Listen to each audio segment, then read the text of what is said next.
What's up, internet? Who's ready for some hot takes? What's up, guys? So today, I'm doing something a little different. I wanted to do something a little fun, a little out of the realm of normal for what I do. So I went on the internet and decided to go into some different places that I would get some hot takes on your opinions on film.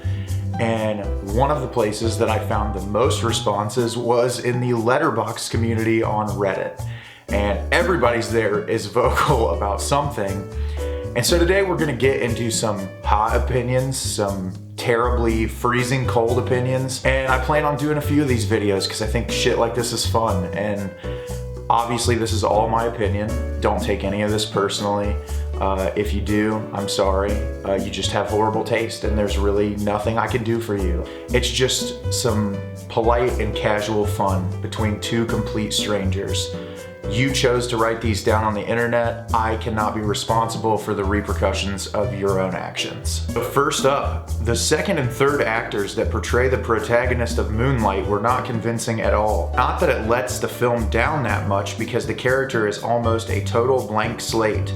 By the final third of the film, I barely recognize him as a character. If Beale Street Could Talk was superior in almost every way. So, I get what you're saying, sort of. I don't personally think any of these actors are bad. I thought all three of the actors that played our lead protagonist were pretty fantastic, actually. They were dedicated to the material. I felt like it translated through the different time periods really well, and I personally think the second act of the film is the strongest of the entire movie, and was the stuff that really sat with me and stuck with me for a long period of time after. I will say, though, in regards to your statement, is I do think the third act is very weak. I think the pacing is a little weird. I think that the interaction between these two characters who have known each other over a long period of time but had this separation, that their initial meeting is very uncomfortable, but it's so drawn out and feels so rushed that it really does let down the third act of the movie for me. Now, I don't think that takes away from the cultural significance or how important this movie is, but I do find the third act weak, and I'll accent your sentiment here and say that I do find If Beale Street Could Talk to be a superior film. But I think that Barry Jenkins is a genius, and I think that he's an incredible filmmaker, and I think that I'm looking forward to whatever he makes in the future. I just think Beale Street is him as a filmmaker growing, taking what he did with Moonlight and making it even better and making it a perfect film. But I don't think that that takes away from Moonlight at all. I think Moonlight is still a fantastic movie, but I do think the third act is pretty weak. Nolan isn't that smart. He fancies himself as a Kubrick, but really, he's a George Lucas. This is wonderful. I'm going to accept this steaming hot take here. I am not a Christopher Nolan fan. I'm sorry to all of you out there who worship the ground he walks on. But I think most of his movies are style over substance. His movies all look really great. I think they're all beautifully shot. But as far as any depth to his films, they're all pretty bland. I remember the first movie I watched that really just did nothing for me was Inception. I was like, this is a really cool concept in theory, written by a person who has no idea how to convey this concept. And I know it was critically well received and everyone enjoyed it, but I really don't like Nolan's work. I like his early work where he didn't write most of it, and I think that's some of his best material is when he does not write his own movies. George Lucas reference fucking kills me, though. Think of Attack of the Clones in particular, or any of the prequel films. That's all stylized, no substance. That's Christopher Nolan. I don't really have much to say about his movies. I like Memento. I think Memento's good. Insomnia is a pretty solid movie. But yeah, I will agree with you, random commenter. Not a big Christopher Nolan fan. Last Jedi is the best Star Wars movie. It's one of these people. I don't know what you guys have about Rian Johnson, why you guys all worship the ground that he walks on. I think he seems like a really nice guy. I don't have anything against Rian Johnson personally. Every one of his films I've seen so far, I find so bland, and that he underutilizes all of his actors. Knives Out especially, you have one of the most stacked casts in all of Hollywood, and you get nothing out of those actors. It was just so bland and formulaic. And that's how I feel about The Last Jedi. I love the original Star Wars movies, and I used to consider myself a pretty big Star Wars fan, and I've kind of fallen out of it now because Disney just wants to saturate the market with everything fucking Star Wars to the point where it's just like, I still haven't seen The Rise of Skywalker because I just don't give a shit. The Last Jedi ruined that for me, and I've heard nothing but terrible things about that. I do think The Mandalorian is worth watching. It's a fucking tonal mess. I don't know why people love that movie. There's so many problems with it. I respect Rian Johnson for like taking an alternative approach and trying to do something different, but it's a movie that ends exactly where it starts, and literally nothing changes other than they killed the main villain of the movie so J.J. Abrams could shoehorn a villain everyone else knew back into the last movie. And clearly Disney did not like the direction Rian Johnson went with it either. But yeah, I mean, if you like this movie, good on you, I guess. I think the cinematography is pretty nice. I love Adam Driver. I think he gives a good performance. The stuff between Kylo and Rey is the best shit in the movie. The rest of it is bland, and I think it's really terrible, and I don't like it, and the more I watch it, the more I hate it. So yeah, not a fan of this movie at all. Rob Zombie's Halloween is better than the original. So, one of my best friends in the world, also named Nate, we talk about this a lot because he loves Halloween, loves the Halloween franchise. And if there's one thing we can both agree on, it's that we don't like Rob Zombie. I don't have a problem with Rob Zombie as a human being. I'm sure he's a very nice person. I understand that he wants to be a filmmaker, but he should not be allowed to write any of his own movies because his dialogue is horrible. Especially in that Halloween remake. I think that visually it looks really good. Some very stylistic kills in the movie. I like that element of it. I think giving Michael Myers this tragic backstory is dumb. I like the idea that, you know, in John Carpenter's original Halloween, that it's ambiguous to where it's just like he's pure evil. There's nothing else to it. He's evil, Laurie Strode's good. In this movie, giving him the stripper mom and the deadbeat dad is like, it feels like a cop-out to me. I'm not really invested in it very much. I think that the screenwriting, like I said, is terrible. Rob Zombie clearly hates kids and teenagers in particular because their dialogue in this movie is fucking abysmal. It's just like watching a train wreck on screen, and it pulls me out.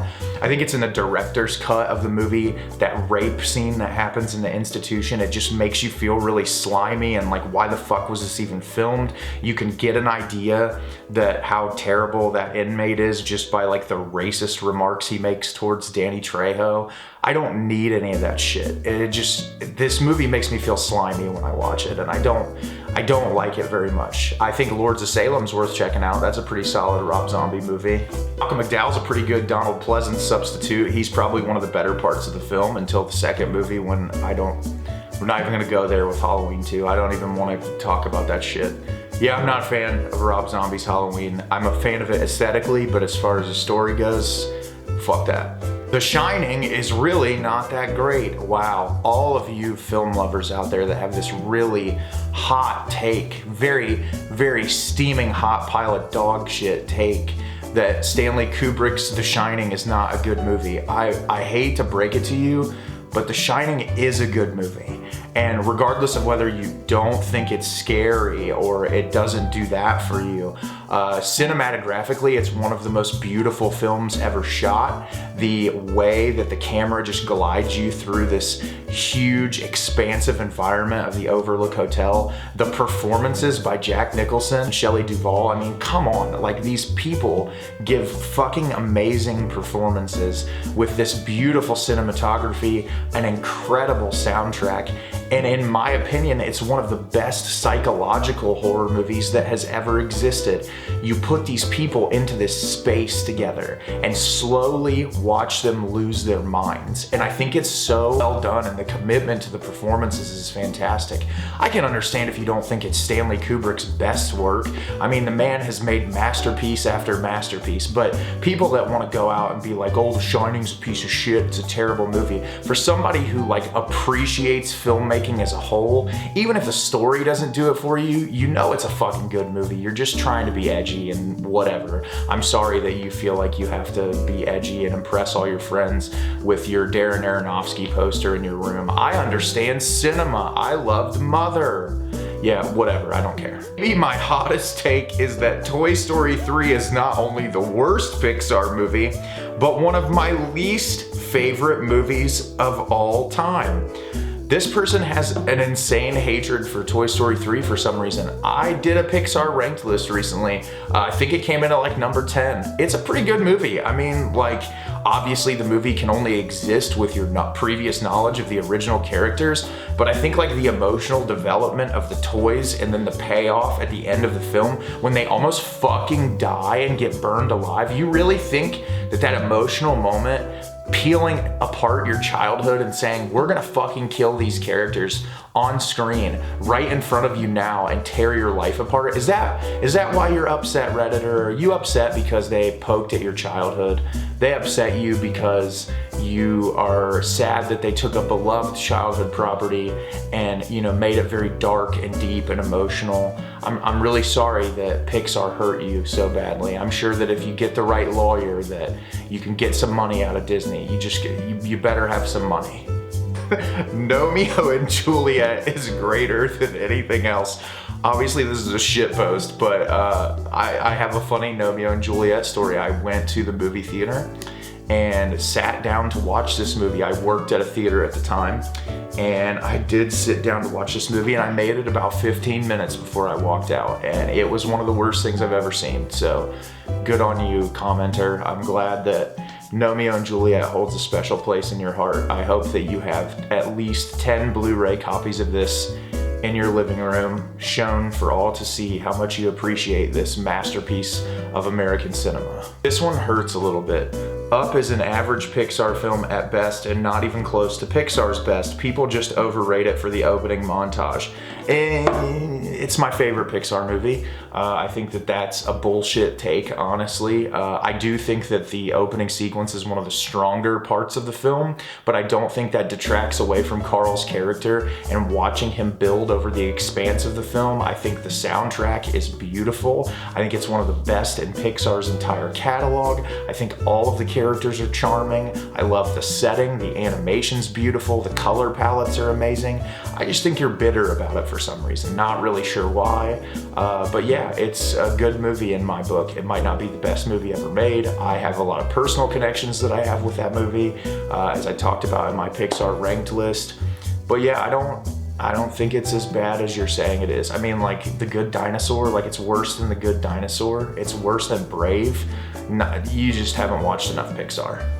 Uncut Gems was honestly quite boring and not even remotely stressful. I enjoyed Sandler's performance, but I thought the film was incredibly overhyped. Bro, you must not like feel anything, because that was like one of the most stress-inducing, anxiety-ridden experiences of my entire life. But I guess at that point you were probably like playing on your phone or like doing something else, not paying attention to the movie, because like from the opening shot, the Safdie brothers just completely immerse you into this world, and Sandler gives arguably a career best performance next to Punch Drunk Love in this movie. I think that it's a perfectly made film. It accomplishes exactly what it wants to. It does so with pure perfection. The cinematography, and it's gorgeous. The soundtrack is fucking phenomenal. That third act is like one of the most tense things I've ever watched in film. Maybe you don't know how to feel anymore, and what you should do is you should go online, start looking for a therapist, ask them, you know, how can I feel again? And maybe, you know, like I just talked, watch Up. Watch something that'll make you feel. Just slowly dip your toes into the water. Start to feel a little bit before you get into like an anxiety-inducing nightmare like Uncut Gems. Halloween in 1978 is not good. It's very boring and not scary at all. I appreciate it for what it is, but I did not like it at all. It's not really a hot take, that's just your opinion, and it's not even a very good opinion, because it's literally the movie that established horror and made it what it is. John Carpenter literally created the slasher genre with this movie. I mean, you could look back at Black Christmas, but that movie wasn't nearly as influential, although I personally like Black Christmas more than the original Halloween. And you don't have to love the original Halloween, but you do have to respect it for what it's done in the horror industry. And it's not a bad movie. It's a very well-made, excellently paced, and what I think, very scary movie compared to like this new bullshit Halloween Kills garbage. Like, it's a really well-made horror film. I don't understand why people have such a problem with this. I understand it's an older movie, it's slow-paced. If you're not into that thing, sure, whatever, but it's a fantastic movie and it deserves its place as one of the greatest horror movies ever made. Punch Drunk Love is the greatest romantic comedy of all time. You know what, Redditor? I see you and I respect the hell out of you. And I will say that I too think that Punch Drunk Love is one of the greatest romantic comedies of all time. And Paul Thomas Anderson's a genius. We're talking a lot about the Sandman in this video. And the Sandman gives a fucking phenomenal performance in that movie. My boy Philip Seymour Hoffman kills it in that movie. Fantastic, love him, R.I.P.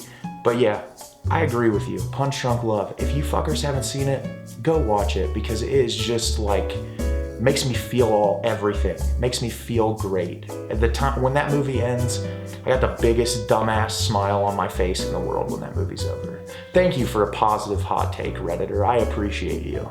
This is gonna be my last hot take for this video until I make another one. And I thought that this one was a very good one to end on. YouTube channels like yours and online discussion about movies like this are detrimental to audiences. Consensus is reached way too quickly now. It causes people to see a film with all these preconceived notions of a filmmaker, actor, film, genre's quality. They can agree or disagree with the consensus, but either way, it informs their experience of it, so nothing these days is viewed and of itself for the most part. Film is an art form, it's not sports. So just shut up and let it make you feel how you feel, instead of coming up with arguments on why it's good or bad. This made me laugh pretty hard, I'm not gonna lie, because first off, you're in the fucking Letterboxd community on Reddit, so you're in the mood to hear some people's opinions on fucking filmmaking, for starters. And I just think this take is really stupid. The greatest part about filmmaking is experiencing the films, obviously. Discussions you have, the community that exists because of filmmaking. And that's why I fucking make these videos. It's not because like I'm sitting here saying my opinion is fact, everything I say is 100% accurate, because that'd just be bullshit. We all come from different walks of life. We all have different opinions on movies. We all feel certain ways about things we love. We're passionate about things we hate. And that's what makes it so much fucking fun. Don't be like a bitter asshole that sits at home like, I don't like hearing anyone's opinion. I hate listening to what people have to say because my opinion is the only opinion that can exist. And I have a Jean-Luc Godard poster in the corner of my room with Jesus candles around it, and I worship Godard. I love Godard. Oh, Godard. I love you, Godard. But like, seriously, we get it. You're an art house film lover. You probably have a bad relationship with your parents. It's fine. You know, I'm not gonna fault you for that. I actually hope that this video finds you well and that you can learn something from what I'm gonna say, which is this. Have more fun with your life, because if you're gonna sit around and be bitter all the time because people like to share their opinions and their thoughts and their experiences with art, you're gonna have a really bland existence, because I'm gonna tell you, you've probably had an opinion in your life at some point that's been wrong, or at least wrong in specific ways. We can't all be perfect.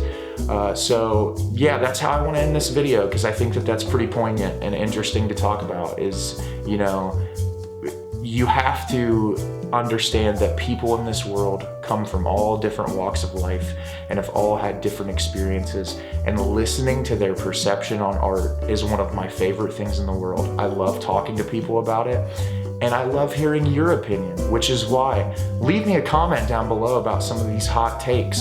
Let me know what you thought of them. My take wrong? Could be, who knows? I don't really care what you think.